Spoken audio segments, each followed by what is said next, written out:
Deus é poderoso, fiel, né, irmãos? Eu não escolhi mesmo esta palavra, não. Eu sei que muitos já ouviram falar aqui a respeito, né, daquele milagre que aconteceu quando Paulo e Silas estavam presos, né?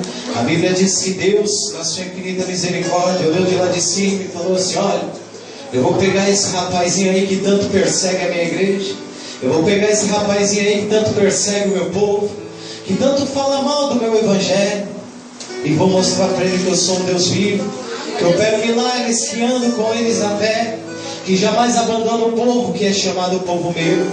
A Bíblia diz que Jesus olha para Saulo ainda, seguido pelas suas doutrinas, pelas suas leis, porque Saulo não era um rapaz que não conhecia a palavra de Deus. Saulo conhecia muito bem a palavra de Deus, mas a palavra qual havia sido ensinada para ele, ou seja, as leis dos judeus, a lei dos povos que eram julgados segundo Gamaliel, lá nos sacerdócios, eram ensinadas as regras, eram ensinados os costumes judaicos. E Saulo cresceu com esses costumes. E de repente aparece um homem chamado Jesus, um homem que vem contra todos os costumes, contra todas as regras, para pregoar um novo evangelho, para dizer que era Salvador, para dizer que era o Messias a qual havia vindo, para dar um sofrimento, para dar um fim ao sofrimento do seu povo.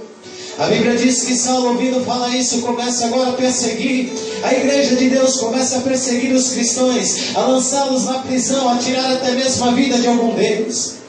E a Bíblia diz que Jesus, olhando tudo aquilo, depois de ser crucificado, quando já estava lá em cima, um dia diz assim: agora eu vou me encontrar com esse caboclo lá embaixo, eu vou mostrar para ele que aquele que ele tanto perseguia era o que tanto amava a vida dele, eu vou mostrar para ele que esse tanto que ele tanto falou mal é o que mais estava do lado dele sem ele perceber. Diz a Bíblia que Deus agora resolve ter um encontro com Saulo, quando ele está indo a caminho de Damasco para executar uma das suas ordens, para encerrar na cadeia os presos, para colocar no cárcere aqueles que glorificavam o nome de Jesus. Preste atenção numa coisa, querida. A Bíblia diz que no caminho de Damasco, Jesus aparece para ele, somente a luz de Deus aparece para ele. Não precisou muita coisa, somente a luz do Mestre fez com que aquele homem caísse com seus joelhos por terra. E diz a palavra do Senhor que a voz de Jesus começa a falar com Saulo. E olha que coisa interessante, eu aprendo agora naquele momento, naquela hora, esse homem passa a ter uma experiência com Deus, ele passa a conhecer Jesus o Nazareno,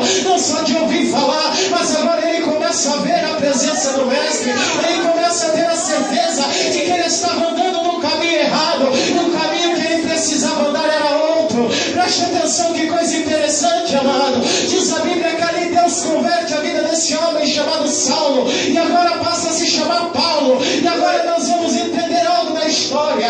Diz a palavra do Senhor que quando Paulo vem chamado por Deus, meu irmão, Paulo começa agora a ser usado por Deus de uma maneira diferente de todos os apóstolos que pregaram a palavra. Paulo foi o mais ousado, o que falava abertamente a vontade do Mestre, o que não escondia o desejo do Senhor, o que abria sua boca e pregoava o verdadeiro evangelho. Agora preste atenção numa coisa. Paulo agora transformado por começar a pregoar a vontade de Deus, começa também a ser perseguido.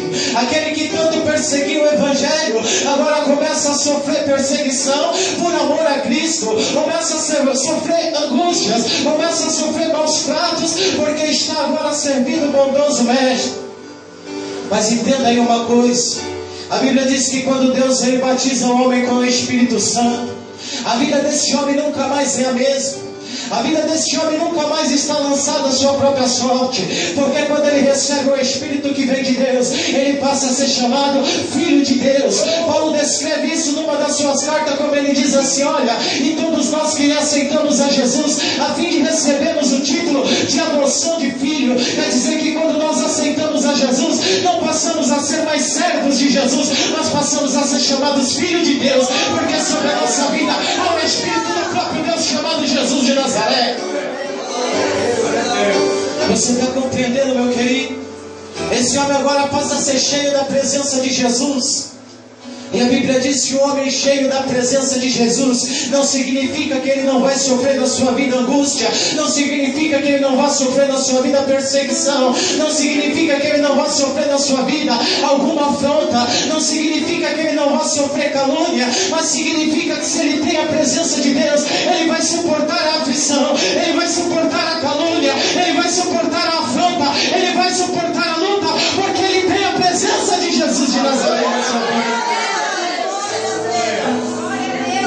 uma ordem ao seu servo agora, dizendo: Saulo, Paulo, filho meu, atravessa a Macedônia, Paulo. Vai lá para aquela cidade que eu vou te enviar, porque lá eu tenho uma obra a realizar. E Paulo, temente a voz de Deus, pega agora o seu discípulo, que andava junto com ele, porque a Bíblia diz, irmão, que naquele tempo não era que nem hoje. Muitas das vezes você vê por aí irmão querendo deixar irmão para trás e dizendo: se você não consegue andar, eu ando sozinho. Eu vou dizer uma coisa para você: se o seu irmão não conseguir andar, estende a mão para que ele venha caminhar contigo também. Diminui o seu passo só um pouquinho, para que ele venha aprender com você e venha fazer a obra do Senhor com você, para que ele venha também ser cheio do Espírito de Deus e você possa ser feliz, glorificar a vida do Mestre. A Bíblia diz que Paulo pega agora, chama Silas, fala: vamos, Silas. Atravessar a Macedônia significa ir lá para o outro lado do mundo, ir lá para o outro lado da cidade. Quantos crentes, meus irmãos, só quer fazer obra se for no seu bairro? Quantos crentes só quer fazer obra se for pertinho da tua casa? Ah, Jesus, tem que andar lá do outro lado. Eu não vou não. Escuta aí uma coisa: atravessa a Macedônia e vai, porque você vai viver o sobrenatural de Deus na sua vida. Você vai sobreviver, você vai vencer, meu irmão. Você vai sentir o que é o poder de Deus agir ao teu respeito, agir ao teu favor. E quando aqueles homens saem motivados pela palavra de Deus, olha que coisa interessante. Atravessam a Macedônia, chegam numa cidade. Quando eles chegam naquela outra cidade, irmãos, acontece algo ali totalmente ao contrário. Quantas vezes você acha que sai fazer a obra, você vai ser recebido sempre com um sorriso no rosto, você vai ser sempre bem recebido. Eu vou dizer uma coisa para você: nem sempre vão te receber, nem sempre vão te tratar como um homem de Deus, nem sempre vão te tratar como uma mulher de Deus. Haverá situações a qual eu e você vamos passar na nossa vida, que servirá de experiência para com o nosso Deus, servirá de crescimento, amadurecimento em prol da vontade do bondoso Deus. Chega aqueles dois homens anunciando algo bom chamado a salvação, anunciando Jesus de Nazaré, quando de repente eles olham para eles e dizem assim: olha só, ali lá vem dois homens de Deus, vamos ver o que eles estão pregando. Diz a palavra do Senhor que havia naquele lugar, naquele caminho, uma profetisa, uma mulher que era tomada por um espírito de adivinhação, por um espírito maligno.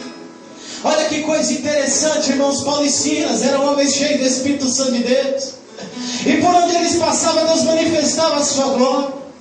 E aquela mulher, ela começa a correr atrás desses dois homens, dizendo assim: verdadeiramente aí vai um servo de Deus. Olha que coisa interessante. O diabo dizendo: verdadeiramente aí vai um servo de Deus, verdadeiramente aí vai um homem de Deus. E Paulo de repente olha para trás conturbado e manda que aquele espírito imundo saia da vida daquela mulher. Você está compreendendo a palavra do Senhor? Paulo tentou fazer um bem, irmãos. Paulo estava fazendo um bem para a vida daquela moça, um bem a prol do Evangelho. Paulo estava fazendo algo para o Evangelho, para a palavra de Deus ser glorificada.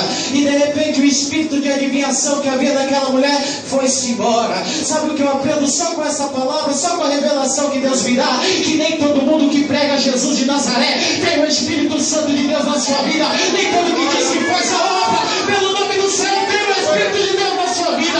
Nem todo mundo que prega o Evangelho é usado por Deus, irmão.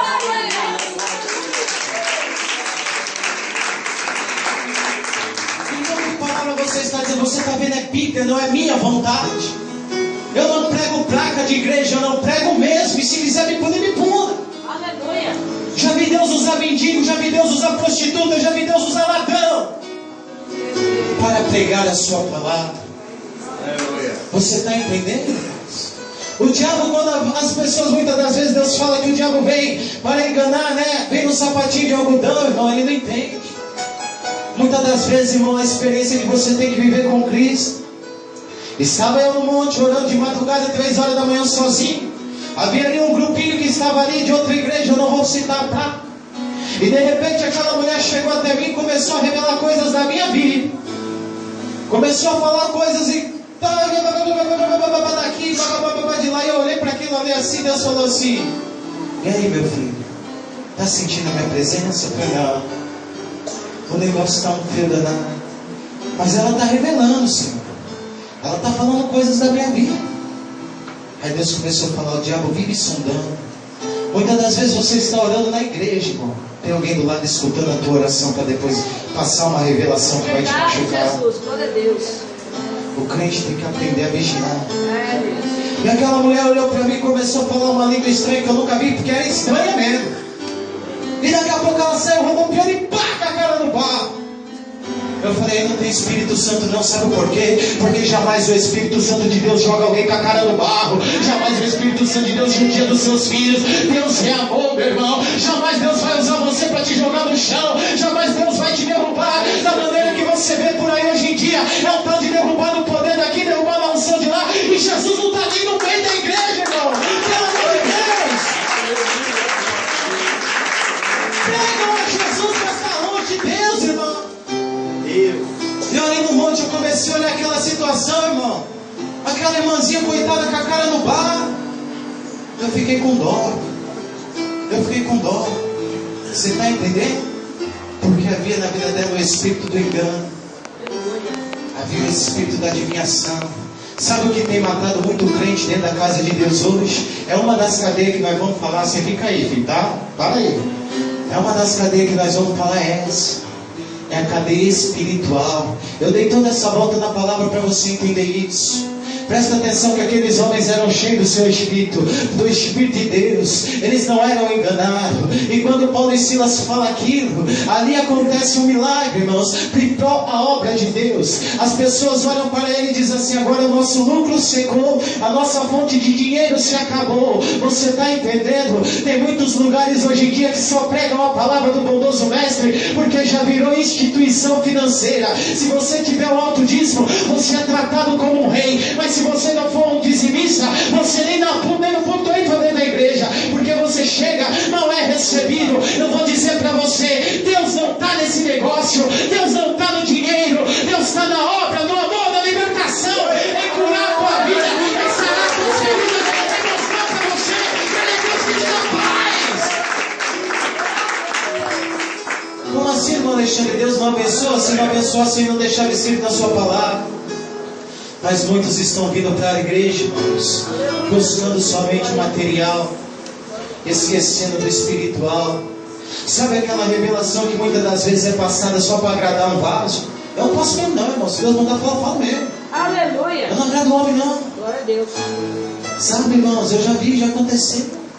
Uma vez, irmão, fui receber uma oração, irmão orou por mim assim, irmão Alexandre, não tem jeito, você chamou para ser tapete. Eu olhei para a cara dela e falei assim, tapete? Eu não. Eu fui chamado para ser cheio do Espírito Santo de Deus. E quem tem o Espírito Santo de Deus não é tapete não. Tapete é Satanás que tem que ficar pisoteado pelos pés daqueles que são servos do Deus vivo. Ah, não gostou muito, mas eu falei, ué. O que eu posso dizer, irmão? Está entendendo? Da onde que Deus te chamou para ser pisoteado, irmão? Que visão é essa? Se você tem algo precioso chamado Espírito Santo de Deus na sua vida, está compreendendo a palavra do Senhor? Mas por causa desta obra que eles fizeram agora, você sabe o que acontece? Aqueles dois homens vão presos. Paulo e Silas estavam fazendo a obra do Senhor e de repente Deus permite que aqueles dois homens vão parar dentro de uma cadeia. E agora eu vou dizer para você uma coisa interessante. Eu vejo Paulo e Silas pelos olhos da fé sendo levados para a prisão, irmãos. Dentro do coração daqueles homens algo dizia com eles, mas nós somos servos do Deus vivo. Deus pode nos livrar de lá, Deus pode nos tirar de lá. Antes de nós chegar lá, Deus pode fazer algum reboliço e nós vamos ser livres, vamos ser soltos. Talvez você não parou para perceber ainda. Quantas das vezes tu tem feito a obra do Senhor, meu irmão, e de repente parece que você se levanta para ir pregar a palavra, mas sobrevém um vento, sobrevém uma tempestade, sobrevém algo para tentar parar a tua vida, para tentar tirar você do caminho, para tentar ferir o teu coração, te deixar triste, te deixar abatido e deixar com que você não faça mais a obra de Deus. Mas a Bíblia fala que Paulo tinha na sua vida o Espírito Santo. É isso que eu estou pregando para você hoje. Eu tenho certeza que quando aqueles homens caíram dentro da cadeia, eles não questionaram a Deus perguntando por quê, eles não questionaram a Deus perguntando para quê. Sabe por quê? Porque lá atrás ele havia tido uma experiência com Deus. Lá atrás Paulo sabia que verdadeiramente Deus existia. Deus existe, irmãos. Deus é fiel, Deus é poderoso. Talvez você está passando no vento hoje e Deus manda eu te lembrar que lá atrás ele já te ajudou a vencer batalhas, e lá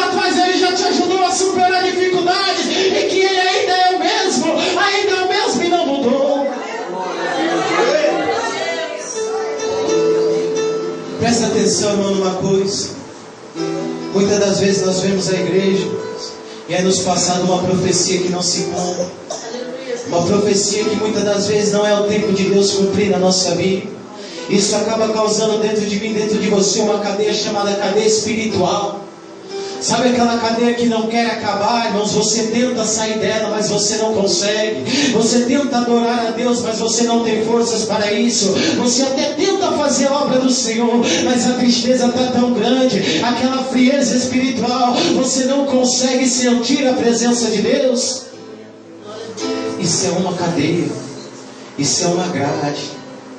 Existe a cadeia sentimental.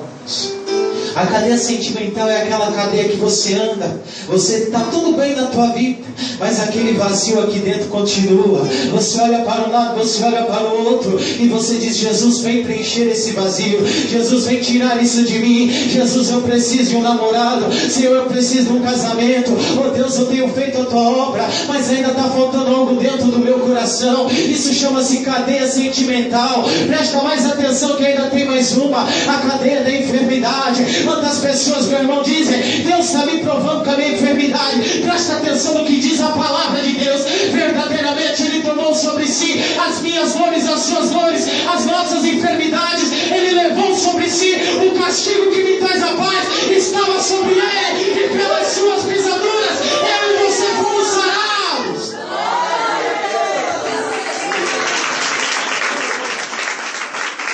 Tem pessoa que ela vive presa na enfermidade. Como assim, irmão? Não pode ficar doente? Pode.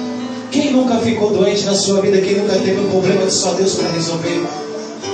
Mas você não pode viver a sua vida inteira presa nessa enfermidade. Vai chegar uma hora que você vai entender que ela vai ter que sair da tua vida. Vai chegar uma hora que você vai ter que entender que você já é livre, meu irmão. Vai chegar uma hora que você vai precisar disso. A minha irmã, ela fala assim para mim: Alexandre, você não vai no médico por quê? Eu falo para ela: porque eu tenho Jesus de Nazaré na minha vida. O Espírito do Senhor diz que Ele está sobre mim. E se Ele está sobre mim, Ele tem autoridade sobre a enfermidade. Mas você não fica doente, meu filho. Mas clama a Deus pedindo para Ele vir botar suas mãos e arrancar de mim toda a dor. Arrancar de mim toda a canseira.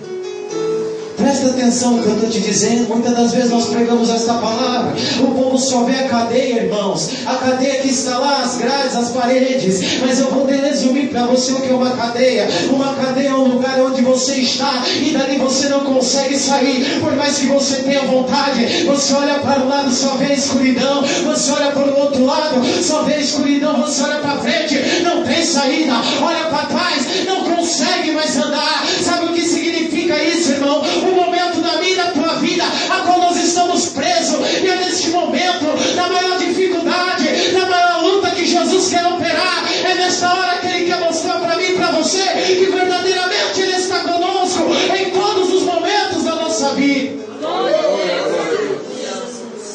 Presta atenção que aqueles homens agora foram levados para dentro de uma cadeia, mas eles não eram homens cheios do Espírito de Deus.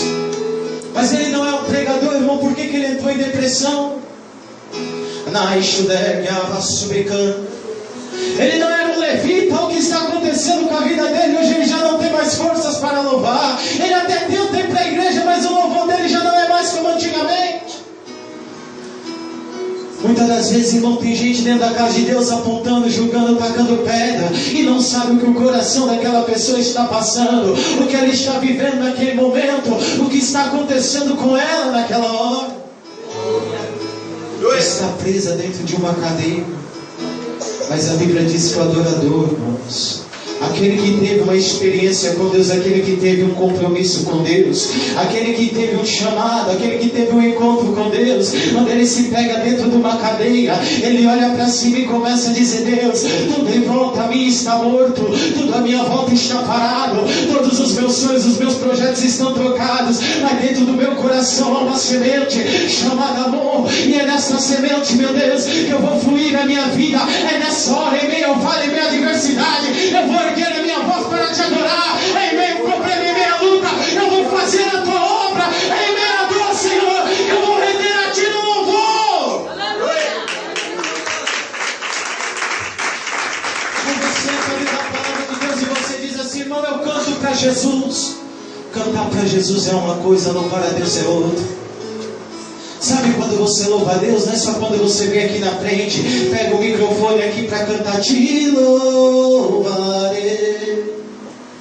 Não importam as circunstâncias. Louvar a Deus, meu irmão, em meia adversidade. Você pegar a sua espada, pegar a sua Bíblia e dizer: eu vou pregar a palavra do Senhor. Louvar a Deus é você olhar o teu armário vazio, olhar para frente e dizer: Deus vai encher a tua casa, Deus vai encher o teu celeiro.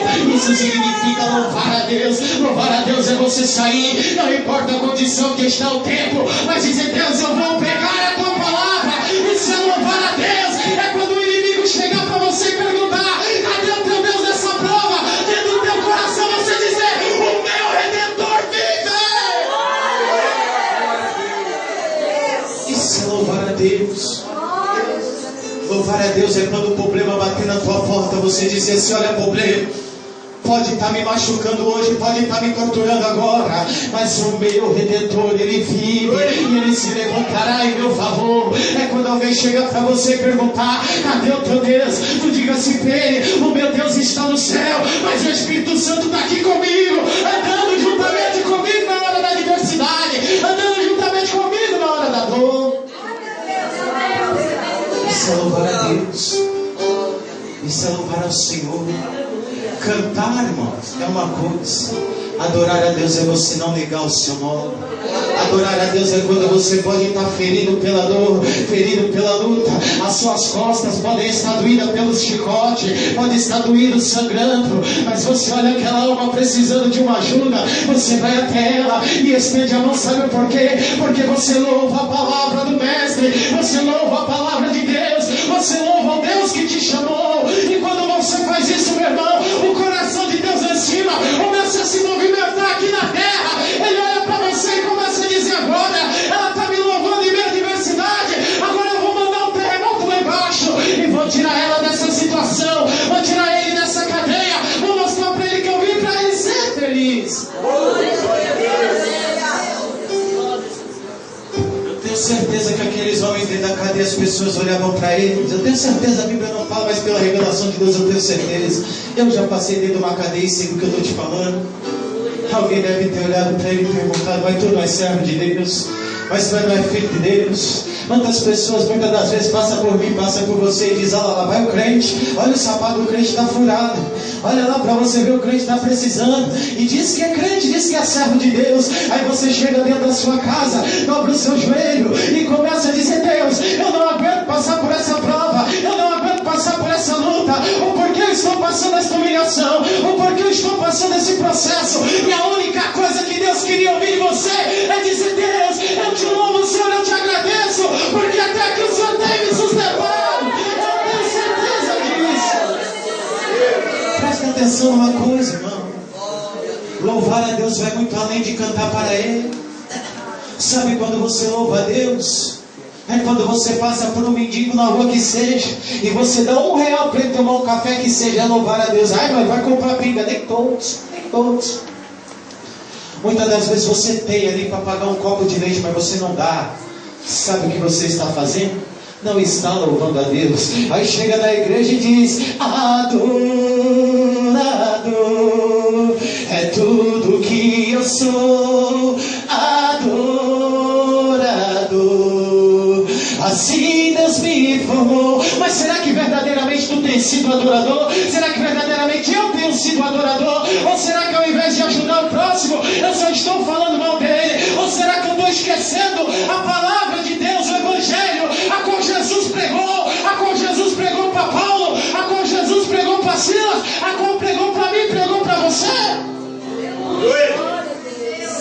É mais fácil acusar uma alma do que eu estender a mão para ajudar ela. Você quer um exemplo do que é Evangelho? Em 1970 teve uma Olimpíadas, Paraolimpíadas. Lá vai o irmão falar de esporte, não estou falando de palavra. Paraolimpíadas somente para pessoas que tinham deficiência. Uma das Olimpíadas que ficou marcada na história, uma música muito conhecida, Carruagem de Fogo, é música clássica, não é música mundana, é música só instrumental. Ali havia uma prova, o ciclismo, 500 metros de corrida, 5 jovens, síndrome de Down, pode pesquisar na internet, né? Tinha o síndrome de Down, Foi se dada a largada e 5 jovens saíram correndo. Quando de repente um jovem caiu, um que tinha deficiência caiu, e automaticamente os outros pararam. Olharam para trás, viram o menino caído no chão, faltando poucos metros para chegar. Deram as mãos uns para os outros e voltaram para trás. Chegaram onde estava aquele menino caído, com o joelho machucado. Uma menininha, uma jovem com síndrome de Down, olhou para ele e disse assim: machucou? Ele disse: machuquei. Ela baixou, deu um beijo naquele menino, pegou ele pela mão e os 5 continuaram e cruzaram a linha de chegada de mãos dadas. Sabe o que é isso? Amor. Hoje em dia, dentro da casa de Deus, irmão, você está assim, ó, sai da frente que eu estou passando por cima. Sai do meu caminho, pega de tropeço que não sei o que lá mais. Está errado. Evangelho não é isso. Visão do Evangelho não é isso. Se Deus te deixasse para trás, você não estaria aqui. Se Jesus não olhasse para você e insistisse na tua vida, tu não estaria aqui. É por isso que eu digo, está se esquecendo do Evangelho.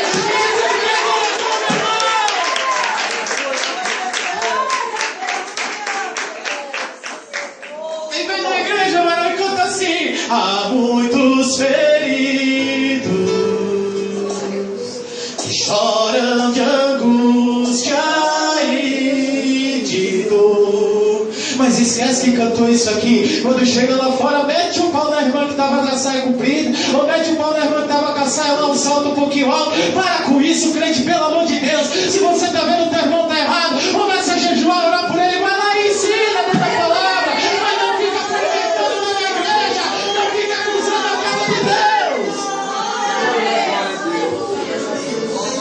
Evangelho diz: guarda-te do fermento dos fariseus, que só aumenta a contenda dentro da casa de Deus, a fofoca crescendo e o Espírito de Deus indo embora. Aí começa a perguntar: por que eu estou sozinho? Ou por que eu já não sinto mais a presença do Pai?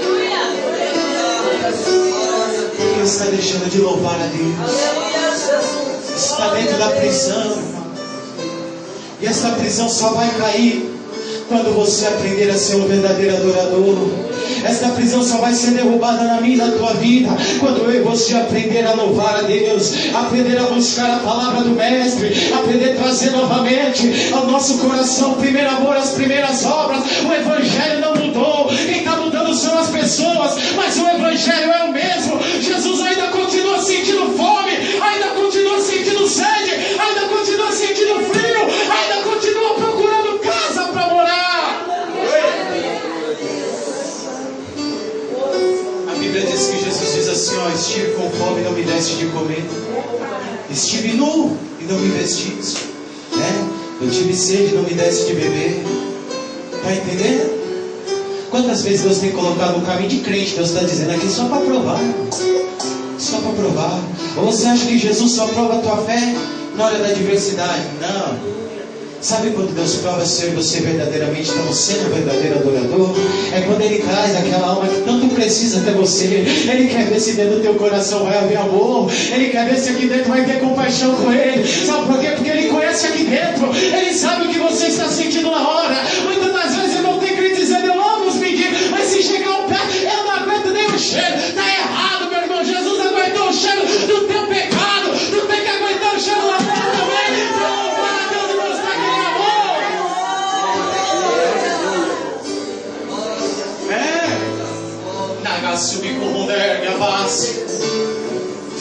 Você diz a Bíblia, irmão, você lê a Bíblia, você examina, está escrito que o meu pecado fede as narinas de Deus.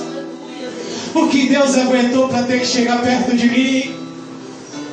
Ah, irmão, isso foi Deus, não foi eu, porque Paulo diz assim agora: sede meus imitadores como eu fui de Cristo.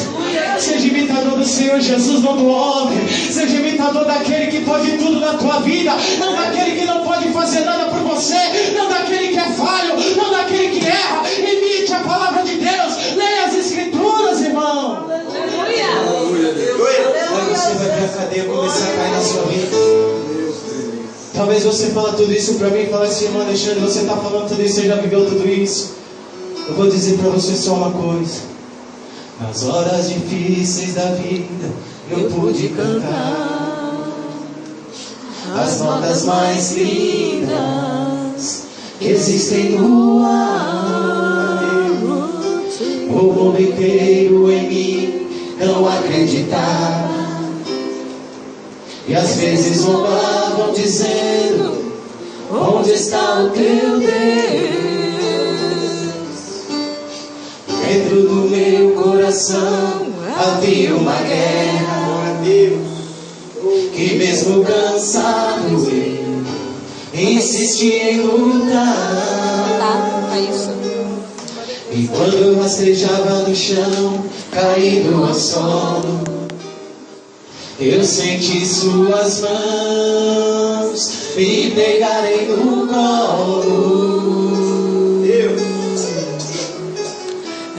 Essas mãos eram de Jesus.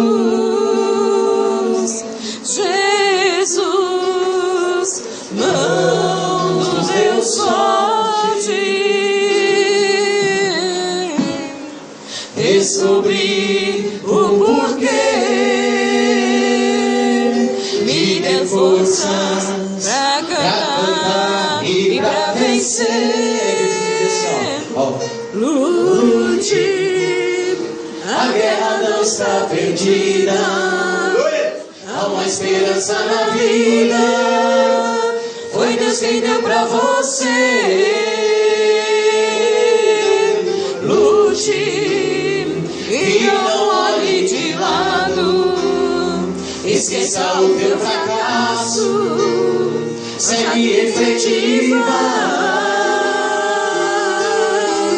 Lute, a guerra não está perdida, há uma esperança na vida. Foi Deus quem deu pra você. Lute e não olhe de lado, esqueça o seu fracasso, olhe em frente e vai. Quem olha pra mim hoje não sabe o que eu passei na minha vida, mas eu vou dizer uma coisa pra você: existe alguém, irmãos, que seja na onde você estiver, ele movimenta o céu, movimenta a terra para te dar vitória. Desde que você seja um verdadeiro adorador, desde que você seja um verdadeiro homem e mulher de Deus, porque é disso que Deus está atrás. Deus não está atrás do seu carro, da sua casa ou do dinheiro que você tem. Ele está atrás do teu coração para fazer morada e exaltar o nome dele, para que toda a terra venha conhecer Jesus de Nazaré como ele é. Dá uma salva de palmas.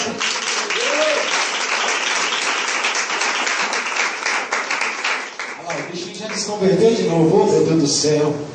Essa foi a palavra do Senhor essa noite, irmãos. Eu não vou mais por causa